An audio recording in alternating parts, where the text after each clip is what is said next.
After wife's death, Chapter 1. Everyone kept telling me that over and over and over. I was lucky that I had only been bruised in the accident that had ripped the heart from my world, the accident that had killed my wife, Trish. She had twice a normal person's life and joy and enthusiasm, so much that it overflowed her and showered down on those around, most of all me. Without her, the world had been reduced to drab, amorphous grays with no focus. But I was lucky. I was lucky that she had lots of insurance, augmented by unwanted prescience with a triple indemnity for accidental death in a public conveyance. To wit, a taxi cab that had been crushed by a delivery truck. Everyone was pleased for me that the insurance meant I'd never have to work again. As though the writing was work instead of pleasure. As though I could work again, even if I needed to. Trish had insisted that only my name be listed as an author on the books we had written. But I knew that she had provided the sparks of brilliance that had made them work. All I did was plod along behind her leaps of genius, adding an almost mathematical rigor to the pure energy that had spilled from her creative soul. I may have done all the typing, but she made them art. The royalties would probably continue for some time, more luck, I suppose. And I was lucky to have as a good friend that most unbelievable of oxymorons, a good lawyer. Benjamin Weiserman, inevitably Bud, to his friends, had been my roommate in college. While I had wandered around trying to find some purpose for my life until it appeared in the form of the prettiest girl on campus, Trish, Bud had always kept a clear focus on a law degree. I didn't really understand what all the honors and things he had achieved meant to other lawyers. What I knew they meant to me was that he was really good at his profession, yet he had never stopped being a nice guy. Bud had found out that the driver of the delivery truck had been on drugs and that his supervisors knew about it. In fact, there was a building case that they had encouraged it, amphetamines and such, as a way to make their guarantees of overnight delivery. I was going to go from comfortable to rich when the lawsuit settled. Lucky me. Breep, the phone screeched, startling me from my stupor. I realized I had been looking at my empty underwear drawer for some indeterminate time. Trish had always insisted that I have at least 2 weeks' worth of underwear, but I was out. I remembered that Bud's wife, Katie, had come by one time and did all the laundry, but I was out again. God, had it really been a month then since Trish had died? Brep, the phone insisted. The caller ID showed a name that I knew I should know, but I didn't remember why. Since I recognized the name at least a little, I knew it wasn't a solicitor, nor what had become even worse, a well-wisher, so I picked up the handset and answered. Yes. Tim? Tim Piper? This is Lonna, a voice that should have been familiar said. Yes. I repeated stupidly. Lonna Roberts, she said. You and Trish have hair appointments this afternoon, and I was just calling to remind you. Oh, no, we can't. I'm sorry, she said, not wanting to hear what I seemed to be saying. Well, I certainly didn't want to say it. Trish, she died. Maybe if I were really lucky, someday I'd be able to say that without my heart split down the middle. Oh, I'm so sorry, Lonna said. Unlike a lot of callers, I knew she was sincere. Trish made friends with everyone, but she had enjoyed a special relationship with her hairdresser. Even if I hadn't remembered her name right away, I remembered Lonna now. Usually, Trish had her hair done before I had mine cut, and the after effects of an hour with Trish caused Lonna to be bright and happy every time we met. She was a pretty girl, the best advertisement for her own skill she had ever needed. Blonde, trim, always stylish, efficient without seeming hurried. Since Trish was the same, except for rich, dark hair, I could see why they had gotten on so well. Lonna continued with some sort of explanation that Trish had made the appointments in advance after our last time in. While she chattered on, I caught sight of myself in the dresser mirror and realized I really did need a haircut. Even if I hadn't gotten around to the laundry, I had always hated to be personally unkempt. Every day, even the day after the accident, I had showered and shaved and brushed my teeth dutifully. And breathed. All equally pointless. But now I needed a haircut, and I used a break in Lonna's monologue to say, actually, it would probably still be a good idea for me to come in, if that's okay. Oh, sure, Lonna said. Well, if it's just you, would it be possible to come by in half an hour instead of this afternoon? Okay, I guess, I said. What else did I have to do? Good, see you then, she said, hanging up and saving me from any need for further banalities. After I put the phone down, I looked once more at the empty underwear drawer. It was more problem than I needed right then, so I looked around for some alternative. Yesterday's underwear had spent the night in the hamper with other clothes that had been there entirely too long. I just couldn't bear the thought of smelly, ugh. My eyes were drawn to Trish's end of the dresser. Maybe it was the thought of going to a hair salon, a sort of feminine bastion that allowed male intruders, but never truly accommodated them. But the thought of sharing a bit of Trish's world seemed suddenly desirable. I opened her drawer and pulled out a pair of thin, shiny satin panties. Actually, I had worn Trish's panties a few times before. We enjoyed role-playing sometimes, with pirate and damsel, terrorist and heiress, principal and schoolgirl, and other games adding variety to our intimate times. Trish had voted for girlfriends a few of the times when it was her turn to choose. The first time I thought it was silly, but for Trish, I'd have done just about anything, so I let her dress me up as Tammy, her giant Barbie doll. We drank tea and watched a romantic movie, and then she had seduced me, all the time pretending I was her college roommate coming to visit while hubby was out of town. The second time, I was a much more enthusiastic participant. The clothes themselves had been more bother than fun, although the erotic association had certainly made them arousing. But when the most beautiful woman in the world is using all of her charms to seduce you, well, dressing funny was a small price to pay for the most fantastic intimacy we had ever shared. A part of me wondered just how close Trish and her roommate had really been, but I had decided to leave that question unasked. Now it would forever be unanswered. Trish had always said that one day the girlfriends were going to go out to dinner together. She assured me that Tammy would pass as a woman with no question, but I had never left the house when dressed up. We had only done that game a half a dozen times in the 4 years we had been married, and I never felt at all comfortable. But it was fun, at least in private. Of course, Trish would never have forced me to go out dressed.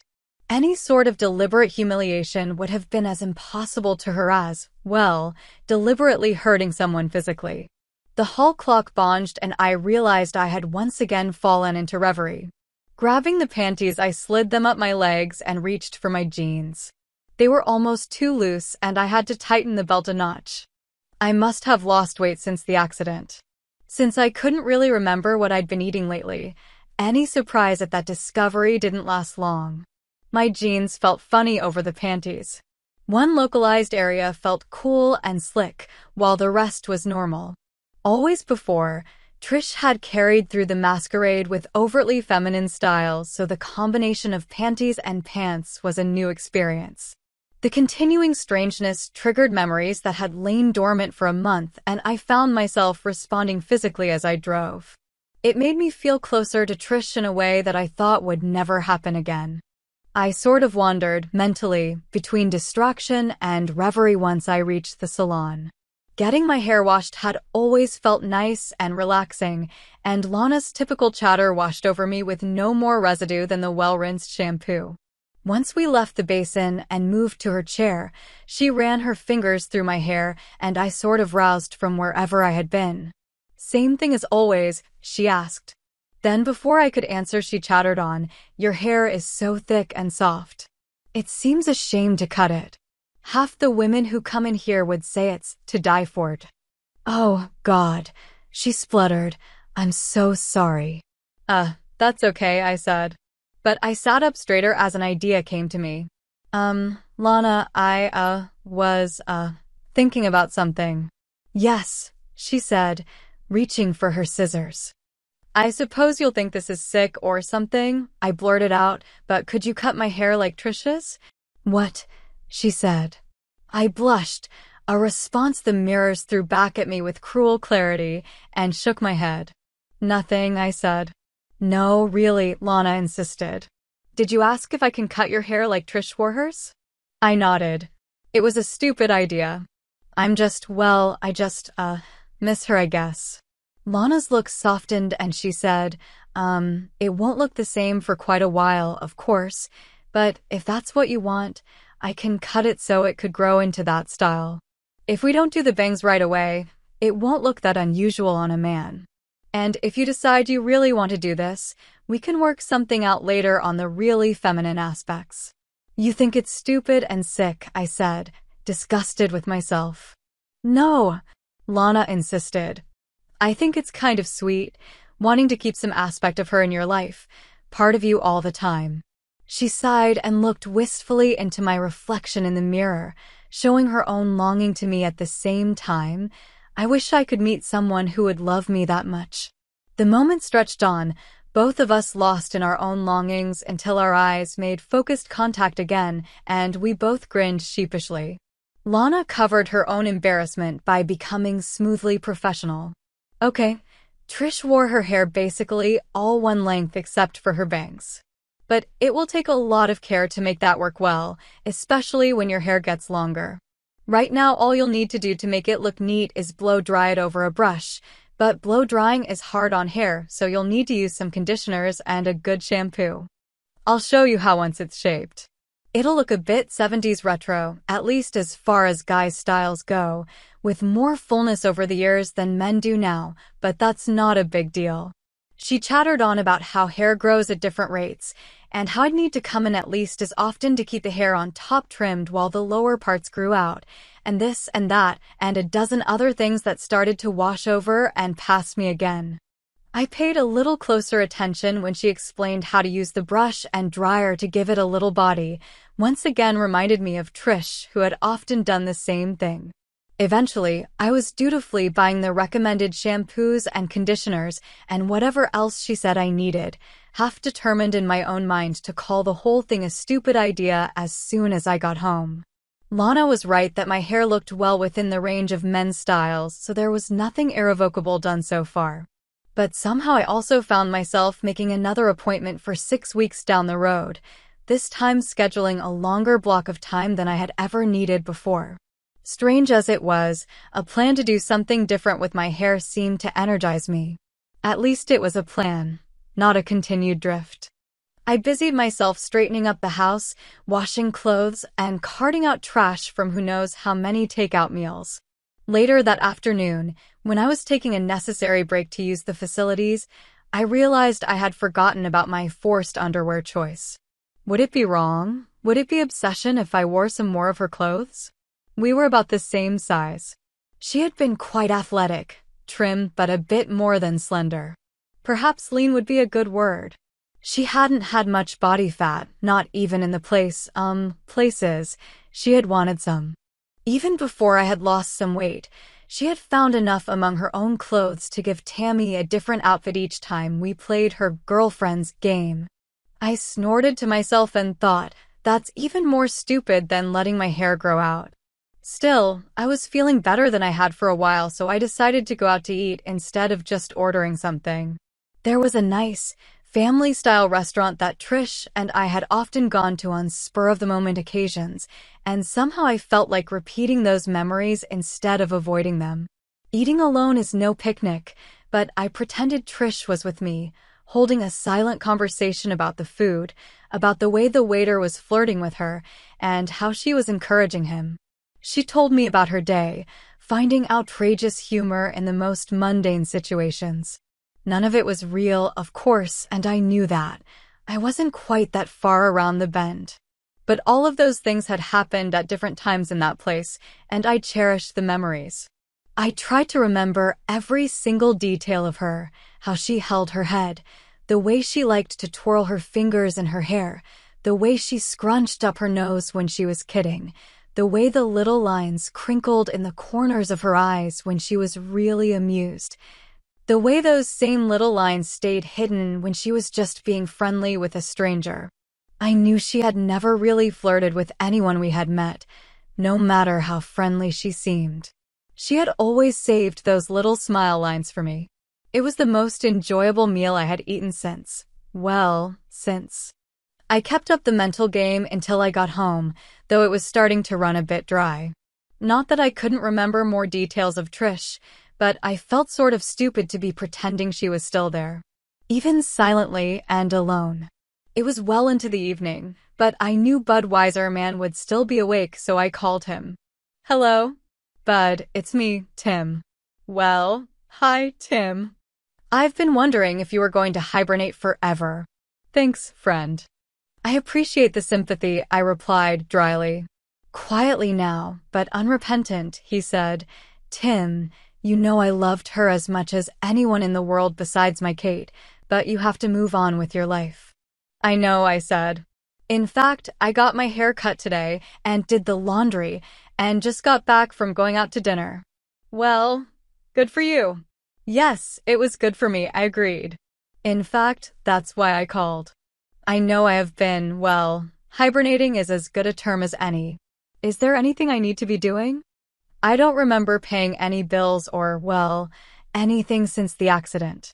"That's what you hired me for," pie-eyed wiser man said, resurrecting my college nickname. I had gotten drunk exactly one time. But after that occasion, admittedly a memorable one, I was the pie-eyed piper to everyone who had been with me or saw me the next day. Bud had taken care of me then, too, as he was gently reminding me. "Thanks, Bud. I really do appreciate it. So there's nothing I need to be doing. Just taking care of yourself, Tim, and getting on with your life." "Okay, thanks. Tell Katie I said hi. One of these days I'll take you out to dinner. One of these days you're going to do a lot better than that. You're going to make me a really rich man, as opposed to filthy rich, which is what I'm going to make you," Bud said, laughing. Then he got quiet and coldly serious. "We could settle now for $100 million, but I want some heads on a pike for what they did to Trish." "Go get, I agreed. If I could, I'd have arranged the literal fulfillment of his demand. In today's civilized age, the best we could do was to destroy them financially, and that was not too much at all for what they had done. If they hadn't killed my wife, it would have been someone else." We hung up on that somber note, but I still felt more alive than I had in a long time. Even revenge is an emotion or righteous anger or whatever I was feeling. I slipped into my freshly made bed, resolved to keep doing something, anything, rather than slip back into the grayness. The sense of purpose was still with me when I woke the next morning. Not a lot of purpose, but I felt more like doing something than not. Since I had taken care of a lot of the cleaning things the day before, I decided to get some groceries as a way to get myself out of the house. I hadn't often gone shopping. That was something Trish really liked to do, and even when I had gone, it had been with her. So when I got to the store, there were more of the memory triggers around to remind me of her. I played the pretend game with myself for a while, imagining each thing she would do, but it lost interest pretty quickly.